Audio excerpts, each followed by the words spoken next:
బాబీ అలాగే స్వర వాళ్ళిద్దరూ కూడా స్టేజ్ పైకి ఎక్కి నాటకాన్ని ప్రదర్శిస్తూ ఉంటారు. అలా వాళ్ళైతే యశోదమ్మ క్యారెక్టర్ స్వర, అలాగే కృష్ణుడి క్యారెక్టర్ బాబీ వాళ్ళిద్దరూ కూడా అలా నాటకం ఆడుతూ ఉంటారు. ఇదంతా కూడా అక్కడ ఉన్న వాళ్ళంతా చూసి అందరూ క్లాప్స్ కొడుతూ ఉంటారు. ఇక యశోదమ్మ అయితే వెన్నని చిలుకుతూ ఉంటుంది. అది చూసి అక్కడ ఉన్న వెన్న దొంగ అయిన కృష్ణుడు నోరూరుతూ అక్కడే నిలబడి ఉండిపోతాడు. అలా వాళ్ళిద్దరూ కూడా అక్కడ నాటకం ఆడుతూ ఉంటారు. వాళ్ళు అలా నాటకం ఆడుతూ ఉండగా ఇంతలో అక్కడికి జాను వస్తుంది. జాను అలా వచ్చి ఇప్పుడు ఈ బాబీ నాటకాన్ని ఎలాగైనా సరే చూడాలి, లేదంటే అభి ఇంటికి వెళ్ళాక నాకు ఏమంటాడో ఏంటో అని చెప్పి లోపలికి వెళ్తుంది. ఇక అక్కడే ఉన్న యశోదమ్మ క్యారెక్టర్లో ఉన్న స్వరాన్ని చూసి అక్కడ ఉన్న ఝాన్సీ ఒక్కసారిగా షాక్ అయిపోతుంది. ఏంటి, యశోదమ్మ క్యారెక్టర్ ఈ స్వర చేస్తుందా? అమ్మో, ఇప్పుడు ఈ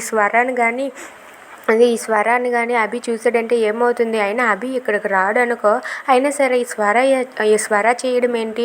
ఈ స్వర బాబీ వెనకనే ఉండి బాబీ వెనక నుండి నడిపిస్తుంది అని చెప్పి ఝాన్సీ అయితే కంగారు పడుతూ ఉంటుంది. ఇంతలో అక్కడ చామంతి అయితే ఝాన్సీని చూసి ఒక్కసారిగా షాక్ అయిపోతుంది. అదేం లేదు మేడం, ఆ యశోదమ్మ క్యారెక్టర్ చేసిన అమ్మాయికి కాళ్ళు బెనికింది, అందుకే ఈ క్యారెక్టర్ మేడం చేస్తున్నారు అని చెప్పి అంటూ ఉంటుంది.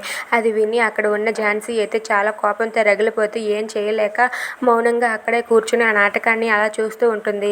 ఇక ఆ యశోదమ్మ వెన్న దొంగ అయిన కృష్ణుడు వాళ్ళైతే అలా నాటకం ఆడుతూ ఉంటారు. ఇక యశోదమ్మ చిలికేసి వెళ్ళిపోయాక కృష్ణుడు అయితే ఆ వెన్నను దొంగలించి మొత్తం తినేస్తాడు. తినేసాక మళ్ళీ యశోదమ్మ వచ్చేసరికి తన మూతికి అంటుకొని ఉంటుంది.